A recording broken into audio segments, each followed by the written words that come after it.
কিছুদিন ধরেই আমার বাড়ির সামনের এই পলাশ গাছটা থেকে প্রচুর ফুল কুড়িয়ে আনছিলাম। আর মনে মনে ভাবছিলাম এই তো কিছু সময়, তারপরে এই গাছের ফুলগুলো সব ঝরে যাবে, আর পলাশ ফুল দেখা হবে না। কোনোভাবে যদি এই পলাশ ফুলগুলোকে প্রিজম করে রেখে দিতে পারতাম। পরেই মনে হলো হ্যাঁ, রাখাই তো যায়। কত মানুষ দেখেছি এরকম পলাশের জুয়েলারি বানায়, কিন্তু পরক্ষণেই আবার মনটা ভেঙে গেল। আমি তো জুয়েলারি মেকিং জানি না, কিন্তু চেষ্টা করতে দোষ কী।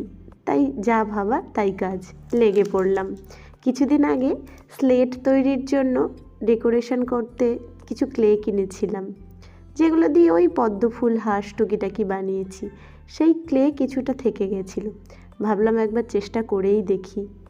আমার কাছে ক্লে মেকিংয়ের সেরকম কোনো টুলসই নেই, তাই হাতের কাছে যা পেয়েছি রঙের ব্রাশ, তুলি, তাই দিয়েই বানাতে শুরু করে দিলাম। প্রথমে একটা ভাবলাম পেন্ডেন্ট বানাই। তার জন্য কাটার হিসেবে বেছে নিয়েছি ছোট্ট একটা টিফিন বক্সের ঢাকনা। গোল করে এটাকে কেটে নিয়েছি। এবার পালা সেই পলাশ তৈরির। বিশ্বাস করুন, এই ভিডিওতে যতটা ইজি লাগছে না, আমাকে রীতিমতো যুদ্ধ করতে হয়েছিল এই পলাশ ফুল বানাতে। ক্লে আর্ট খুবই সূক্ষ্ম আর্ট, এবং এর জন্য বিভিন্ন কোর্স হয়, অনেকে অনেক ট্রেনিং নেন। এবার না শিখে কেউ যদি এগুলো বানাতে যায়, তাও আবার জুয়েলারি, ঠিক ওই কামারের দ্বারা কুমোরের কাজের মতন অবস্থা হয়। তা যাই হোক গে, আমি তো নিজের জন্যই বানাচ্ছি, ভালো হোক খারাপ হোক ঠিক আছে, চলে যাবে। তো যাই হোক, কোনো মতে একটা পলাশ ফুল বানানোর চেষ্টা করলাম। বানিয়েছি বলবো না, কারণ আমি আদৌ জানি না এটা পলাশ ফুল হয়েছে কি না। তো এরকম দুটো পলাশ ফুল বানিয়ে নিলাম। এবার পালা কানের বানানোর। কিন্তু কানের কথা মনে পড়তেই ভাবলাম, যা, আমার কাছে তো জুয়েলারি মেকিংয়ের কোনো টুলসই নেই, কানেরটা কী দিয়ে বানাবো। তারপরেই খুঁজে খুঁজে জুয়েলারি বক্স থেকে এই দুটো কানের উদ্ধার করলাম।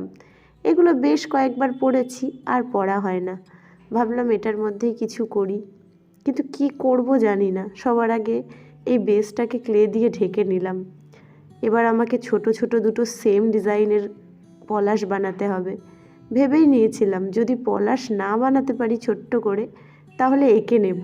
আঁকতে পারবো এইটুকু কনফিডেন্স নিজের ছিল, কিন্তু দেখলাম না, বানাতেই পেরেছি। যাই হোক, এবার পেন্ডেন্টটা আরেকটু সাজিয়ে নিচ্ছি।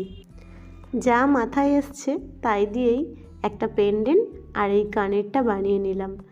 এখন এই পর্যন্তই। এরপরে আমি রং করে এটা ফাইনাল লুক কেমন হলো দেখাবো। আপাতত এইটুকু কেমন হয়েছে জানাবেন কিন্তু সবাই।